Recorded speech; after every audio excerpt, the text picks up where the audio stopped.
Hello guys, it's me again, Lay.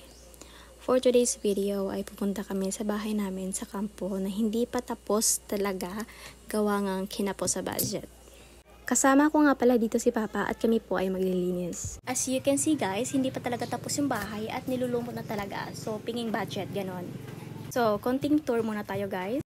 Pagkapasok nyo nga guys ay tatapat sa inyo yung dalawang kwarto at ang living area namin. At ditong area naman is yung minibar. Di ko lang alam or baka ilalagay nila yung minibar sa second floor. Meron na nga tayong chandelier dito. As you can see guys, wala pa talagang furniture kasi nga hindi pa talaga tapos. So, punta naman tayo sa taas. Ito sa second floor, meron tayong dalawang kwarto dito. And then ito yung CR namin. Medyo malaki-laki ito. At sa sobrang tagal nga ay makikita nyo yung kesame namin is nasisira na kasi nga this past few months is sobrang lakas talaga ng ulan guys.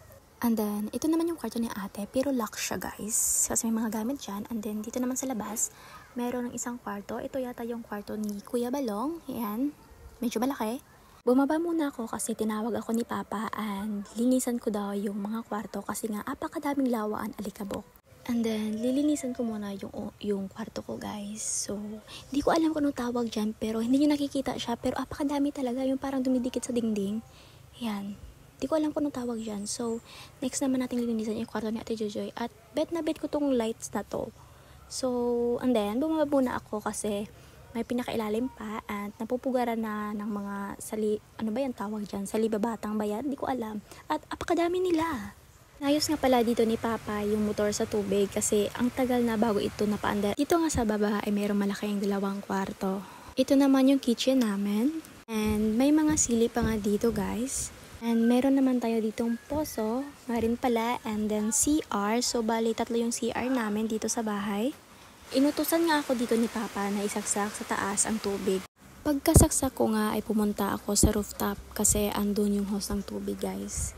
So, tignan nyo naman ang view. Ang ganda.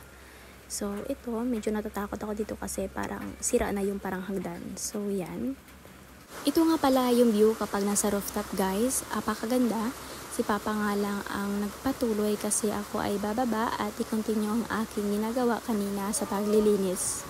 Apakadaming lawangan dito, guys. At tignan nyo naman, hindi pa talaga naka-tiles. Hindi pa talaga tapos. So, yan dito ako sa kusina. Yung parang dun sa isa kanina is dirty kitchen yon. Ito nga pala yung isa pa naming CR at marumirit siya so lilinisan ko na lang.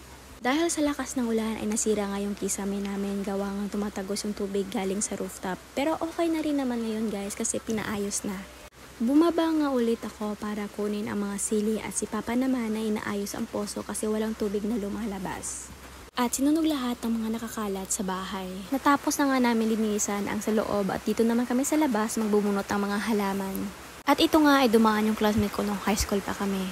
So, hanggang dito na lang ang vlog ko guys. Salamat po. Stay hydrated at huwag kalimutang mag-like, follow, and share. Ciao! Magbubunot muna kami dito ni Papa.